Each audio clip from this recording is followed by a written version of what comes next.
So, dear friends, myself Satish Kumar Kamble, Assistant Professor, Department of Physics, Apasai Marathe, Arts and New Commerce Science College, Rajapur. तर या ठिकाणी आपण BSc second year semester third यामधला आपल्याला या ठिकाणी आज पेपर थर्ड म्हणजे अप्लाइड फिजिक्स हा आपल्याला चालू करायचा आहे. ह्यामध्ये आपण याच्या आधी चॅप्टर फर्स्ट शिकलेला आहे पेपर थर्ड मध्ये. त्याच्यानंतर आता चॅप्टर सेकंड ऑप्टिकल प्रॉपर्टीज हा आपल्याला शिकायचा आहे. तर या ठिकाणी हे तुम्ही एक लुक या ठिकाणी पाहू शकता, टाकू शकता. It is nothing but the revised syllabus of physics as per the University of Mumbai, and it is based on the it is as per the credit based system. We have three papers. First paper, theory paper, in semester third is nothing but mechanics and thermodynamics. The second paper, vector calculus and analog electronics, whereas the third theory paper, which is nothing but the applied physics first.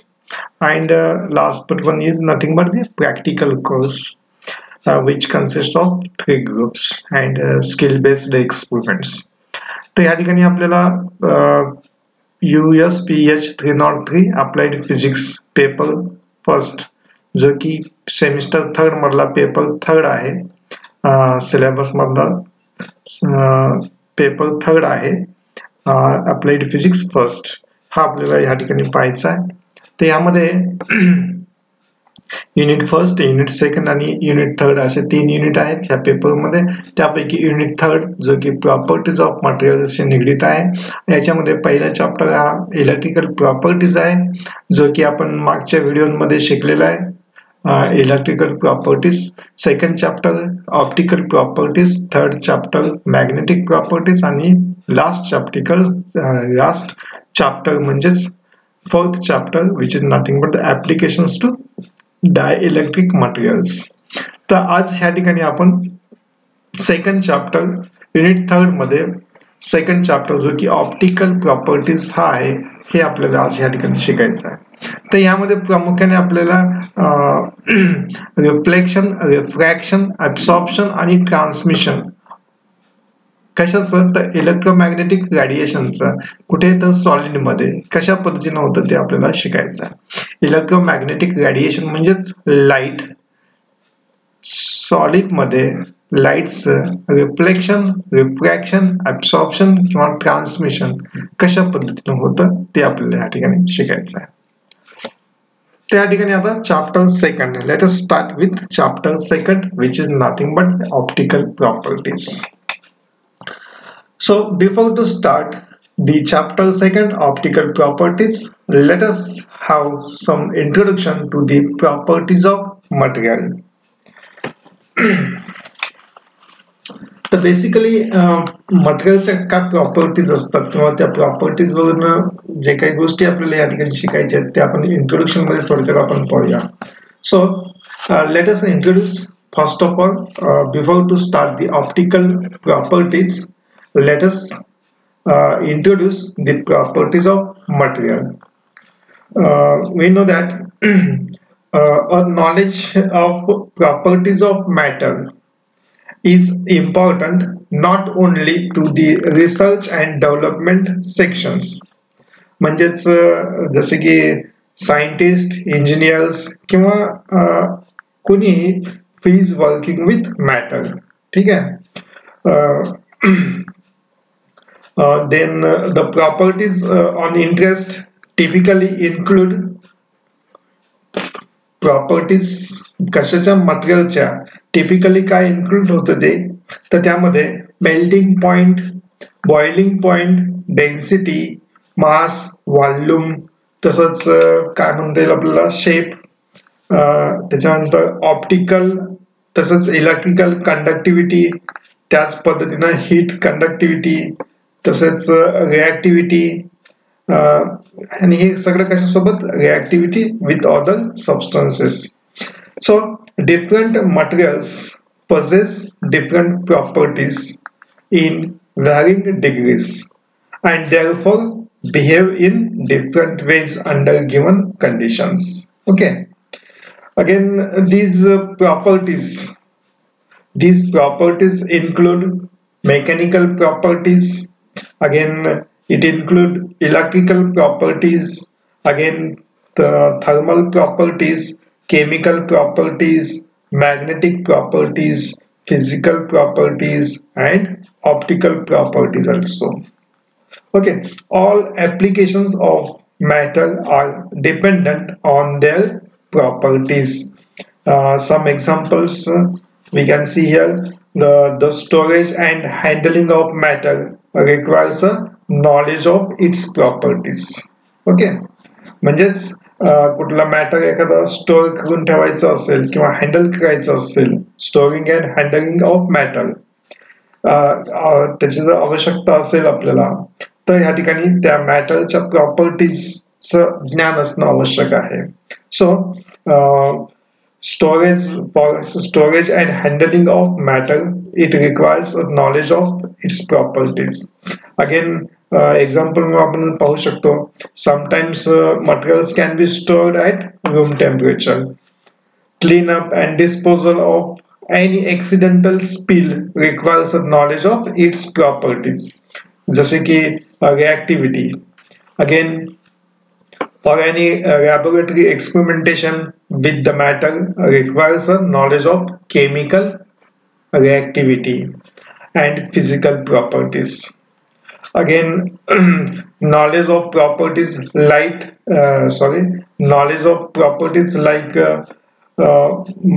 malleability and ductility are needed when trying to make something out of a particular materials. For example, again, gold can be used to make jewelry, and copper can be used for making wires, etc.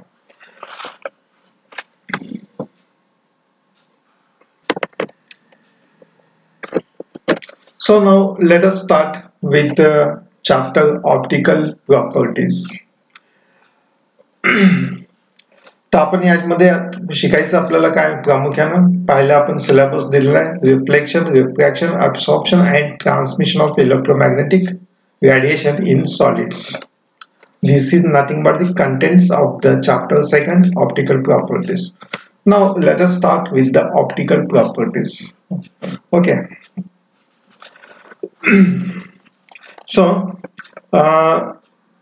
Optical properties म्हणजे नेमकं कोणत्या, तर या ठिकाणी आपण पाहू शकतो की रिफ्रॅक्टिव्ह इंडेक्स, तसंच रिफ्लेक्टिव्हिटी, तसेच ऍब्सॉर्प्शन कोएफिशियंट.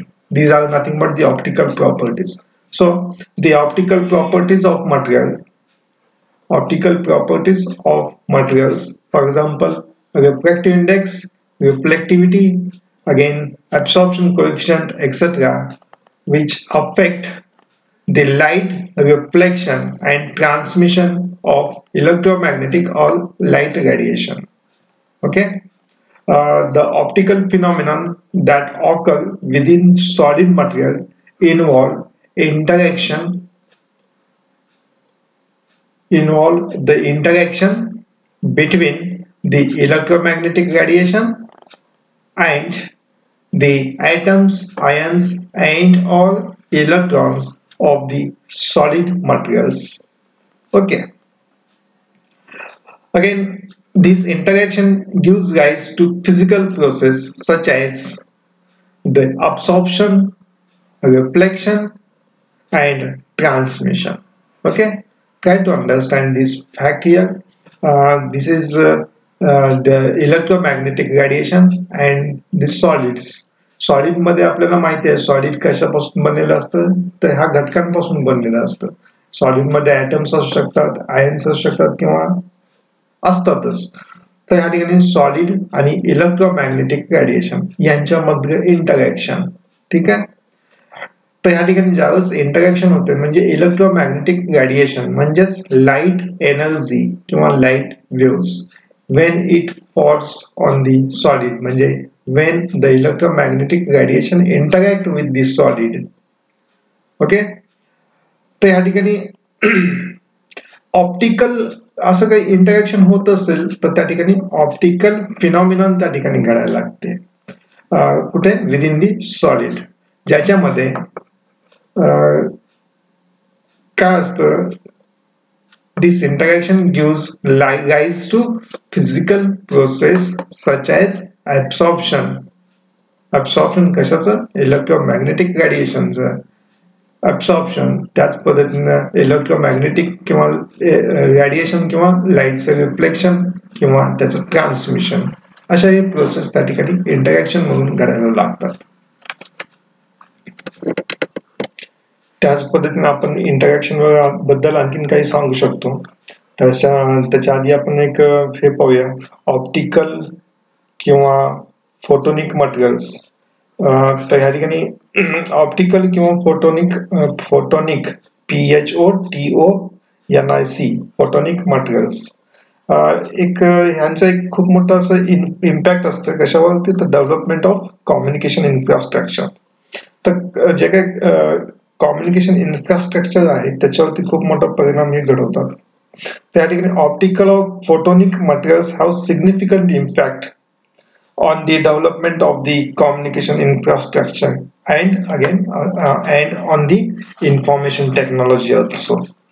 तर ह्या ठिकाणी जो काही टर्म ह्या ठिकाणी ऑप्टो इलेक्ट्रॉनिक्स तुम्ही ऐकलं असेल, the term opto electronics which refers to the science and technology that combine electronic and optical materials. ठीक आहे, ऑप्टो इलेक्ट्रॉनिक्स. तर हा जो काही टर्म आहे त्याच्यामध्ये ऑप्टो आणि या ठिकाणी इलेक्ट्रॉनिक, तर ऑप्टिकल मटेरियल्स आणि इलेक्ट्रॉनिक्स ह्यांचं कॉम्बिनेशन जो की सायन्स आणि टेक्नॉलॉजीशी निगडीत आहे, ऑप्टो इलेक्ट्रॉनिक्स. तर या ठिकाणी optical properties of materials are related to the interaction of material and electromagnetic radiation. आताच आपण पाहिलं the optical radiation the optical properties of the material are related to the interaction of materials with electromagnetic radiation in terms of waves or particles of energy which are called as photons. Generally, the optical properties of materials are studied in relation to two aspects.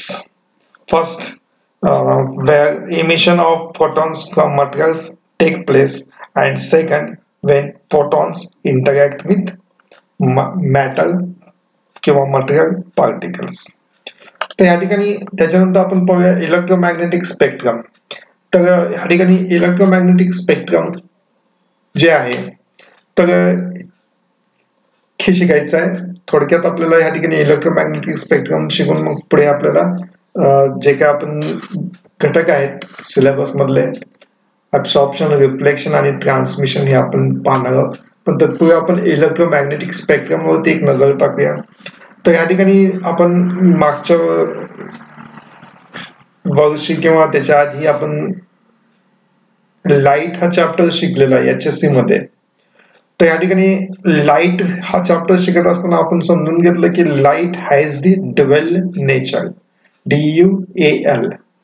Light has किंवा light energy has dual nature, the wave nature and particle nature. Okay, light energy has dual nature, wave nature and particle nature. समजा light म्हणजे काय, आता for example light म्हणजे काय, electromagnetic radiation म्हणजेच काय, it is nothing but the stream of photons.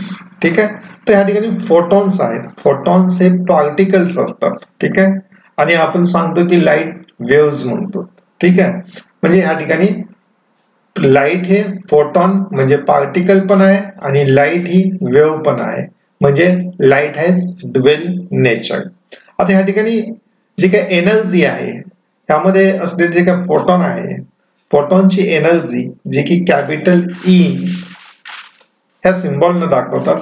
Capital E समजा फोटॉनची energy असेल आणि ह्या लाईट वेव्हची वेव्हलेंथ लॅम्बडा असेल, त्याच पद्धतीनं लाईट वेव्हची फ्रिक्वेन्सी हे म्यू असेल, तर ह्या ठिकाणी जी काय एनर्जी ऑफ द फोटॉन आहे which is in the form of packet bundles, ठीक आहे, पॅकेट किंवा बंडल्स, तर ही किती असते, तर ती असते E equal to h nu, ठीक आहे.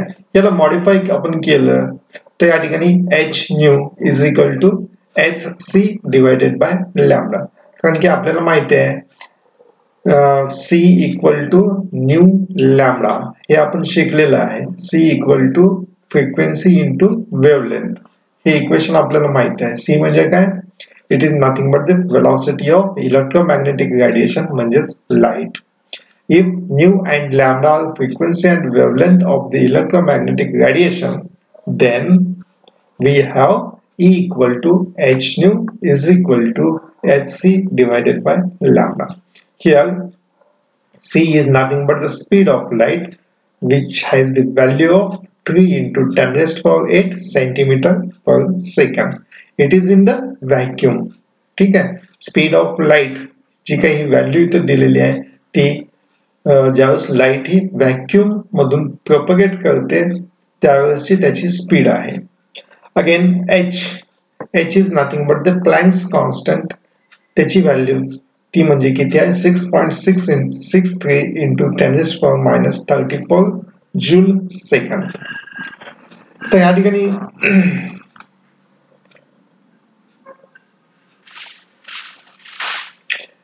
जे इक्वेशन आहे ह्याच्यावर आपल्याला समजतं पहा, ई म्हणजे काय, energy of the photon, photon म्हणजे particle, it is in the form of packet bundles, ठीक आहे, म्हणजेच फोटॉनची एनर्जी. तर हे फोटॉन म्हणजे पार्टिकल आणि ही एनर्जी इज इक्वल टू किती आहे, एच न्यू म्हणजे Planck's constant into frequency. Frequency म्हणलं की या ठिकाणी वेव्ह कन्सिडर होते, किंवा it is again equal to h c divided by lambda.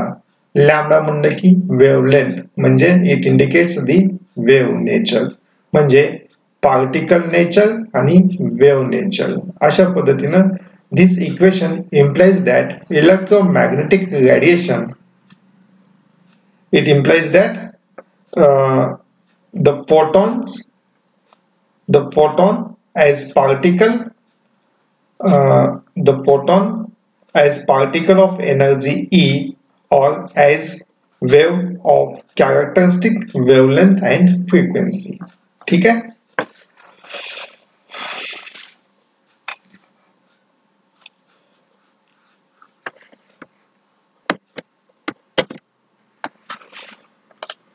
आता त्यानंतर पाहूया इलेक्ट्रोमॅग्नेटिक स्पेक्ट्रम.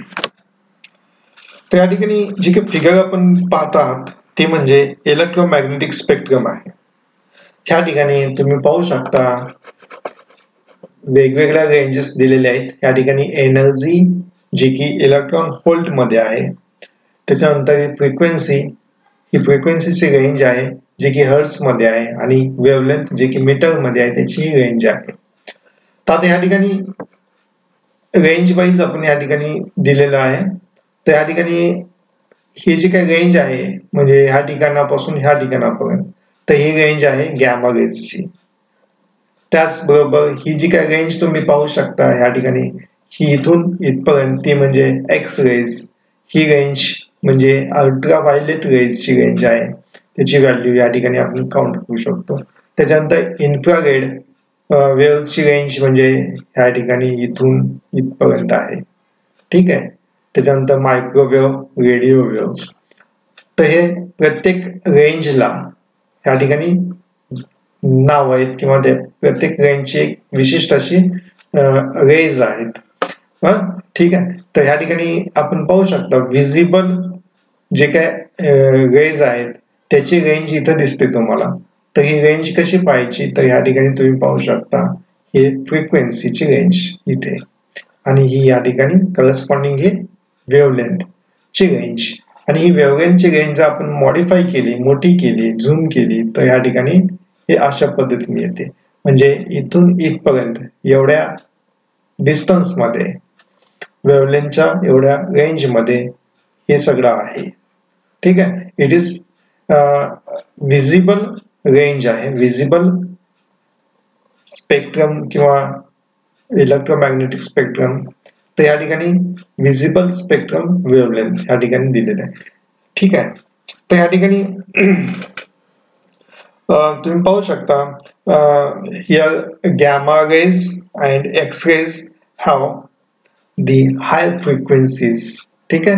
तर या ठिकाणी ही फ्रिक्वेन्सी इकडे वाढलेली आहे आणि इकडे कमी आहे. इकडून वरती गेलं की वाढत चाललेली आहे आणि करस्पॉन्डिंग वेव्हलेंथ ही कमी कमी होत चाललेली आहे. ठीक आहे. Because we know that frequency and wavelength are reciprocal to one another. Frequency वाढत असेल तर वेव्हलेंथ कमी होते, वेव्हलेंथ वाढत असेल तर फ्रिक्वेन्सी कमी होते. तर या ठिकाणी फ्रिक्वेन्सी हे इकडून इकडे वाढत चालली आणि वेव्हलेंथ हे इकडून इकडे कमी होत चालली. तर या ठिकाणी एक्सरेज किंवा गॅमा रेज किंवा एक्सरेज आणि gamma rays they have the high frequency, okay, high frequency, or they have the short wavelengths. ठीक है, short, SHORT, short wavelengths, and possesses large energies. Okay, तुम्ही पाहू शकता या ठिकाणी एक्स-रेज आणि गॅमा रेज बद्दल आपण बोलत आहोत. So in this electromagnetic spectrum we can see here the gamma rays and X-rays have very high frequency or short wavelengths and possess the large energies, whereas micro and radio waves, ठीक है, microwaves and radio waves possess low energies. Okay, possesses low energies. Again, visible light here, visible light is a very narrow portion. तुम्ही पाहू शकता फक्त एवढंच portion आहे visible lights. Visible light has a very narrow portion of electromagnetic spectrum. So the range of visible light, or we can say the range of wavelength, the range of wavelength for visible light is from 0.4 micrometer, 0.4 micrometer to the 0.7 micrometer. Okay.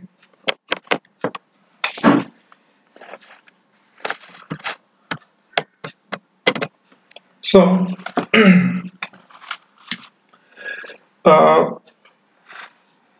all materials interact in some way with light. तर या ठिकाणी पाहिलं आपण electromagnetic radiation आणि solids त्यांचे interaction, त्याच्यामधून absorption, reflection आणि transmission ह्या प्रोसेस या ठिकाणी घडतात. तर या ठिकाणी आपला मेन हेतू हेच आहे, आपल्याला हे शिकायचं आहे ऍब्सॉर्प्शन, रिफ्लेक्शन आणि ट्रान्समिशन. त्या ठिकाणी आपण आता पाहिलं की इलेक्ट्रोमॅग्नेटिक स्पेक्ट्रम मध्ये वेगवेगळे जे काही रेज आहेत त्यांची range with respect to frequency, wavelength आणि एनर्जी हे आपण पाहिलं. त्याचबरोबर विजिबल लाईट जे आहे त्याची इलेक्ट्रोमॅग्नेटिक स्पेक्ट्रम मधले जे काही विजिबल लाईट आहे त्याची रेंज ही अतिशय नॅरो अशी वेव्हलेंथची असते, जे की 0.4 मायक्रोमीटर ते 0.7 मायक्रोमीटर इतकी रेंज आहे. याच्यामध्ये तुम्ही पाहू शकता VBGYOR म्हणजे violet, blue, green, yellow, orange आणि रेड असे कलर्स आपल्याला या ठिकाणी वेगवेगळे पाहायला भेटतात. तर या ठिकाणी all materials interact in some ways with light. Again, photons, which are considered as the electromagnetic radiations. Photons are electromagnetic radiation with zero mass. Again, photon बद्दल सांगता येईल आपल्याला आणखीन. फोटॉनला मास हे नसतं, zero mass photon has the zero mass. Again, photon has the charge 0 and the velocity that is always equal to c. ठीक आहे, velocity c म्हणजे velocity of light म्हणजे फोटॉनची velocity. ठीक आहे, जे की velocity of light म्हणजे c च्या इतकी असते. तर या ठिकाणी photon has no mass, photon has zero mass, it has zero charge and a velocity of the photon is always equal to c, which is nothing but the speed of light. Because they are electrically neutral, they do not steadily lose energy via Coulombic interactions with atomic electrons, okay, as other charges does. Now if the incident photons interacts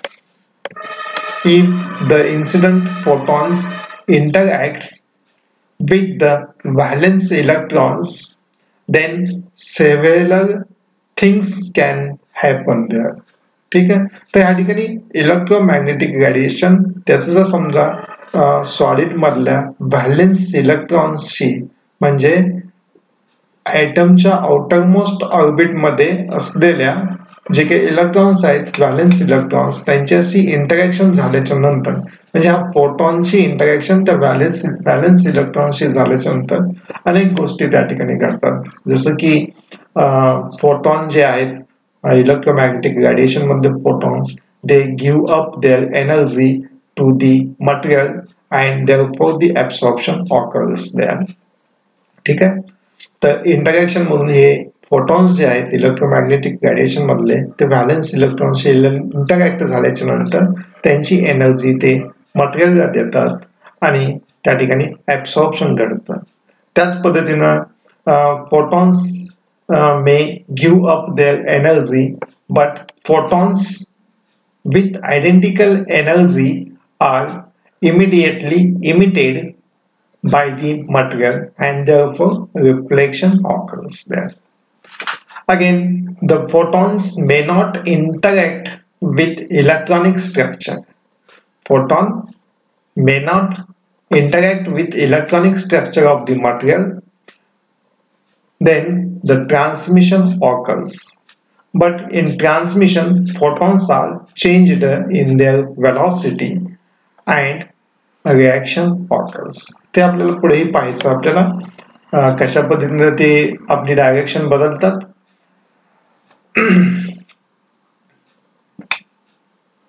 okay, so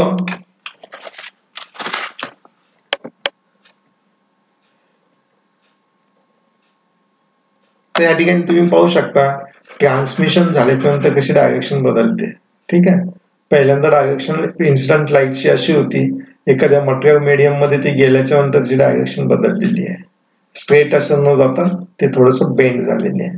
ठीक आहे, तर पुढच्या तासामध्ये आपण detail मध्ये absorption process, reflection आणि transmission या गोष्टी आपण पाहणार आहोत.